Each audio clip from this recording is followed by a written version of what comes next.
ये कहानी मार्कस नाम के एक लड़के के ऊपर आधारित है जो अपनी ही सौतेली माँ के साथ गपागप करना चाहता है। अब क्या वो अपने इस मिशन को पूरा कर पाता है, ये हम आज की इस एक्सप्लेनेशन में देखने वाले हैं। आज मैं जिस फिल्म को एक्सप्लेन करने वाला हूँ उस फिल्म का नाम है व्हाट द पीपर सॉ और ये फिल्म 1972 में रिलीज हुई थी। मूवी की शुरुआत में हम सारा नाम की एक औरत को देखते हैं जो अपने बाथटब में नहा रही होती है। नहाते हुए सारा को अचानक करंट का एक जोरदार झटका लगता है और उसकी वहीं पर ही मौत हो जाती है। इसके बाद हम एक साल बाद का सीन देखते हैं। यहाँ पर हम एलिस नाम की एक लड़की को देखते हैं जो अपने हस्बैंड पॉल के घर पर आई हुई थी। दरअसल एलिस पॉल की दूसरी वाइफ थी। पॉल की पहली वाइफ सारा थी जो फिल्म की शुरुआत में करंट लगने से मर गई थी। पॉल भी एक काफी अमीर बिजनेसमैन था, इसलिए अपने से 20 साल उम्र ज्यादा होने के बावजूद भी एलिस ने उससे शादी कर ली थी। पॉल अपने काम के चलते हमेशा घर से बाहर ही रहता था, इसलिए उसने एलिस को अपने 12 साल के बेटे मार्कस का ख्याल रखने के लिए अपने घर पर भेजा था।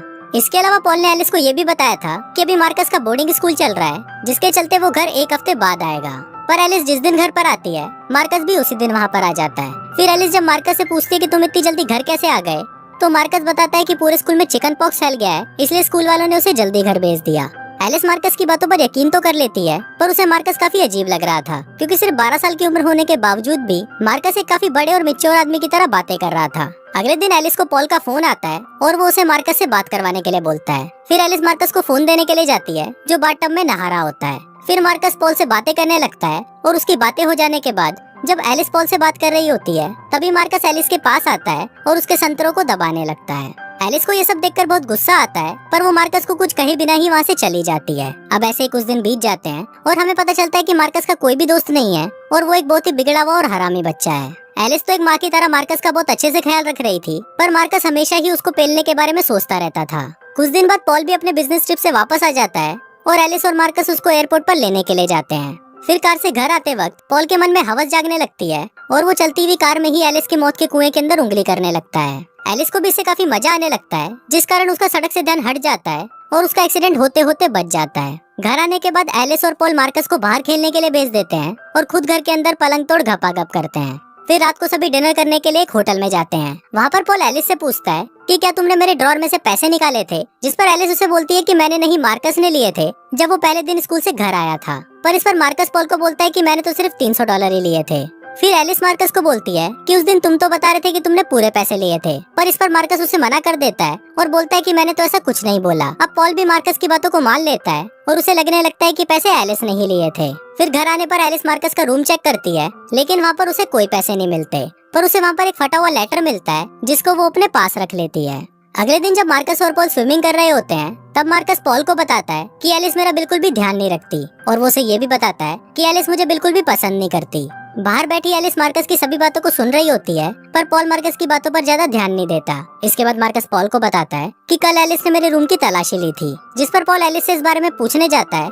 पर एलिस उसको दूसरी बातों में फंसा देती है और उसकी बातें टाल देती है। कुछ दिनों बाद एलिस मार्कस के बारे में और पता करने के लिए उसके स्कूल जाती है, जहाँ पर उसे पता चलता है कि मार्कस की स्कूल की कोई भी छुट्टियां नहीं चल रही, बल्कि उसे तो पिछले महीने ही स्कूल से निकाल दिया गया है। फिर स्कूल के प्रिंसिपल एलिस को बताते हैं कि उन्होंने मार्कस के घर पर इससे रिलेटेड एक लेटर भी भेजा था, पर मार्कस ने उस लेटर को फाड़ दिया था।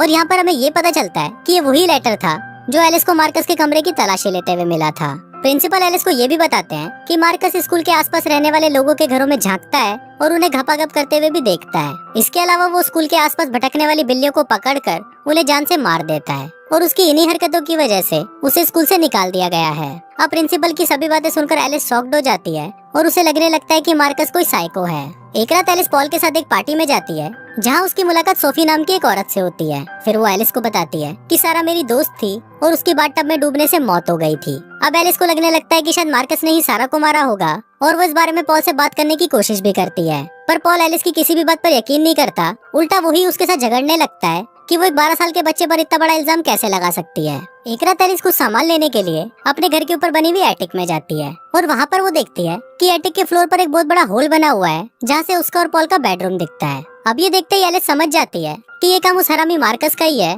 और वो रात को उन दोनों को घपाघप करते हुए लाइव देखता है। इसके बाद एलिस सीधा मार्कस के पास जाती है और उसे पूछती है कि तुम हमें घपाघप करते हुए क्यों देखते हो। इस पर मार्कस उसे बताता है कि उसे ये सब देखने में बहुत मजा आता है। दोस्तों, यही बच्चे आगे चलकर जॉनी सिंस बनते हैं। फिर एलिस उससे पूछती है कि वो सारा को भी ऐसे ही देखा करता था, जिस पर मार्कस उसे बताता है कि सारा को देखने में उसका खड़ा नहीं होता था, पर जब मैं तुम्हें देखता हूँ तो मेरा छोटा चेतन खड़ा होकर सलामी देने लगता है। इसके बाद एलिस मार्कस से पूछती है कि सारा की मौत कैसे हुई, जिस पर वो उसे बताता है कि सारा को हार्ट अटैक आया था। इस पर एलिस उसे बोलती है कि तुम झूठ बोलना बंद करो, मुझे पता है कि उसकी मौत बाथटब में करंट लगने की वजह से हुई थी। एलिस मार्कस को बोलती है कि तुम बहुत कुछ जानते हो पर तुम मुझे कुछ भी बता नहीं रहे। पर इस पर मार्कस उसे बोलता है कि मैं तुम्हें क्यों बताऊं, इसमें मेरा क्या फायदा होगा। एलिस उससे पूछती है कि तुम्हें क्या चाहिए, मैं तुम्हें बहुत सारे पैसे दे सकती हूँ। पर मार्कस उसे मना कर देता है और उसे बोलता है कि मुझे तुम्हें बिना कपड़ों के देखना है। तभी एलिस एक एक करके अपने कपड़े उतारने लगती है और मार्कस उसके सभी सवालों के जवाब देने लगता है। वो उसे बताता है कि सारा को हार्ट की प्रॉब्लम थी जिसके बारे में किसी को पता नहीं था और उसकी मौत हार्ट अटैक से ही हुई थी। पर एलिस मार्कस की किसी भी बात पर यकीन नहीं करती और वो गुस्से में वहाँ से चली जाती है। फिर अगले दिन एलिस पॉल को एटिक वाले होल के बारे में बताती है, पर जब पॉल वहाँ पर चेक करने के लिए जाता है तो उसे वहाँ पर कुछ नहीं मिलता। फिर एलिस पॉल को बताती है कि मार्कस हमें घपाघप करते हुए देखता है और हमेशा हमें यहाँ से झांकता रहता है। पर पॉल एलिस की बातों पर यकीन नहीं करता और उसे लगता है कि शायद एलिस पागल हो चुकी है। अब एलिस को सच्चाई का पता लगाना था, इसलिए वो सारा की मौत पर रिसर्च करने लगती है और फाइनली उसे पता चल जाता है कि मार्कस ने ही सारा को मारा था। उसने सारा के बाथटब में एक खराब हीटर लगा दिया था जिससे उसको शॉक लगा और उसकी मौत हो गई। अब एलिस सारा की मौत के बारे में और भी जानना चाहती थी, इसलिए वो मार्कस से पूछती कि तुमने सारा को क्यों मारा। मार्कस उसे बताता है कि उसे सारा बिल्कुल भी पसंद नहीं थी और इसके साथ साथ वो उसे ये भी बताता है कि उसे लोगों को टॉर्चर करके मारने में बहुत मजा आता है। इसके बाद मार्कस एलिस को बोलता है कि अब मरने की अगली बारी तुम्हारी है।